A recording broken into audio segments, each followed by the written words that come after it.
Vente US termine l'année avec un équilibre fragile. Le mois de novembre, les ventes ont légèrement progressé, mais l'inventaire reste sous pression. Bonjour, je suis Fabrice Hernandez. Nous allons voir donc l'actualisation semanale en nous focalisant bien sûr sur le Castle Beach, ici sur la plage, afin de voir comment s'est déroulée cette dernière semaine ici sur la plage. Donc suivez-nous sur cette vidéo, nous allons pouvoir voir toute la description concernant les chiffres. À de suite. Bonjour à tous, ici Fabrice Hernandez, votre spécialiste Miami Beach, Waterfront, condo, front de mer. Bienvenue donc sur notre Weekly Market Update pour la semaine du 17 au 24 décembre. Aujourd'hui, je vais vous faire une lecture macro. Miami, Miami Beach Front avec focus on the Castle Beach. Tous les faits marquants vus dans la presse, notamment sur The Real Deal, de Wall Street Journal, dont nous pouvons voir pour cette fin d'année. Les chiffres concrets côté Castle Beach et côté du marché. Avant tout, Miami Beach, il faut comprendre une chose. Le marché US termine l'année dans un équilibre fragile. Les ventes existantes ont légèrement progressé, mais au mois de novembre, mais l'inventaire reste sous pression, ce qui soutient les prix évidemment. Plusieurs analystes soulignent un point clé pour les acheteurs. Il y a moins de nouvelles annonces. Quand les ventes repartent un petit peu, le résultat du choix et des négociations est beaucoup plus technique et un marché qui peut bien sûr se bloquer sur certains produits. La traduction pour Miami Beach: quand les taux et la visibilité économique ne sont pas parfaits, le marché se segmente. Le bon produit se vend, le reste stagne et on voit même davantage de cancellations, de retrait de listing et d'ajustement de prix. Miami, les signaux du marché. Sur Miami, les signaux du marché sont clairs. Selon un papier basé sur des données Zillow, une grande partie des maisons du Miami Metro a perdu de la valeur sur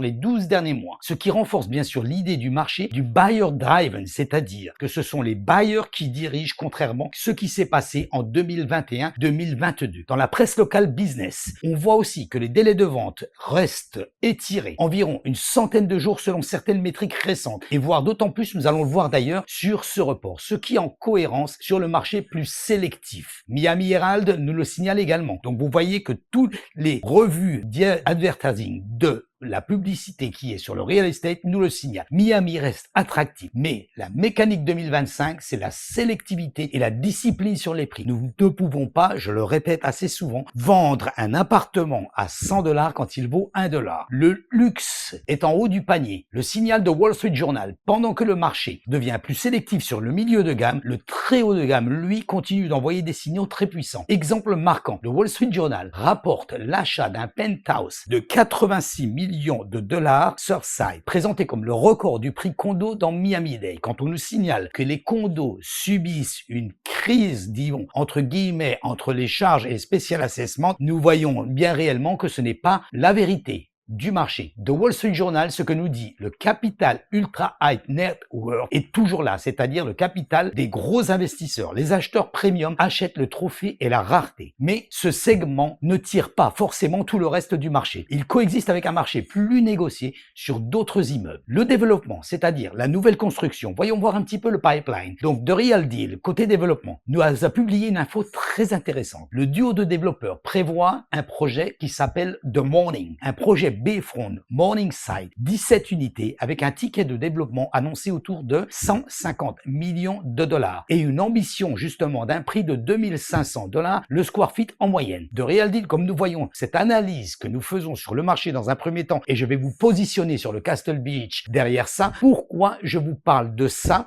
de ce qui se passe sur Miami et que nous voyons voir sur le Castle Beach? Parce que tout simplement, ça confirme une tendance 2025 que le luxe se densifie sur des micro-marchés premium et des produits très différenciés. Voyons voir un petit peu le Castle Beach, semaine du 17 au 24 décembre 2025. Maintenant, zoom justement sur notre baromètre, puisque nous prenons très souvent le Castle Beach comme le baromètre un petit peu sur le luxe immobilier des condos. Donc comme nous savons, 18 étages, 571 unités en totalité. L'activité cette semaine pour de la 17 au 24 reste côté vente. Un événement ressort. Nous voyons donc le 1205 qui est un studio ici où le listing est retiré, cancellé, donc changement. Donc ça s'est passé le 23 décembre. Il était dernièrement listé à 380 000 $. Il était originalement listé à 414 000 900, ce qui représentait 883,72 $ le square feet, ce qui n'est pas les prix moyens au Castle Beach. Nous le savons, le Castle Beach oscille en moyenne entre 750 et 850 le pied carré. Donc ce n'est pas un closing, ce n'est pas une vente, mais c'est une information conservation du marché. Une unité qui reste longtemps sur le marché, nous l'avons déjà vu souvent, très souvent. Vous pouvez d'ailleurs souscrire à ma chaîne YouTube. Vous allez voir sur toutes les vidéos du report du marché que je fais où nous l'avons signalé. Le marché ici est important, mais à partir du moment où nous avons une unité qui reste très longtemps sur le marché, il y a forcément une raison. Et la raison, la majeure partie des raisons est le prix. Donc, qui a essayé un certain prix et qui finit par sortir l'unité du marché ou la retirer complètement. Dans un marché 2025 sélectif, ça ressemble souvent que le vendeur ne veut pas s'aligner au niveau du prix du marché réel que l'on pourrait payer son condo. Le Castle Beach, nous le savons, le prix moyen du pied carré oscille entre 750 $ et 850 $. Le pied carré, quand nous sommes au-dessus, très souvent, nous sommes largement au-dessus du prix. Mais se positionner sur la moyenne du Castle Beach, probablement parce que le marché price le risque perçu, l'ancienneté, la spécificité du bâtiment et surtout le fait que cet appartement, par exemple, 430 jours sur le marché, cela signifie bien que le prix qui a été accepté par l'agent immobilier de le mettre sur le listing n'est complètement pas du tout le prix du marché. Ça n'a pas de sens de mettre un appartement, et je vais dire un petit peu ça, crame un petit peu votre appartement, la valeur de votre appartement, également la valeur du building. Quand vous avez différentes unités qui restent longtemps sur le marché, ça raconte une histoire de résistance au niveau des vendeurs qui n'est pas la réalité du marché. Et pour un investisseur, parce que nous savons que c'est crucial que ici au Castle Beach, 90% des personnes qui achètent, ce sont des investisseurs. Que cherchent-ils? Ils cherchent une opportunité dans cet immeuble. Souvent donc, comment il la calcule? Comment il la décèle? Il la décèle tout simplement avec les prix les day on the market, le DOM que nous appelons ça, qui sont très longs. C'est à ce moment-là qu'interviennent les investisseurs et font une proposition. Ce qui s'est passé,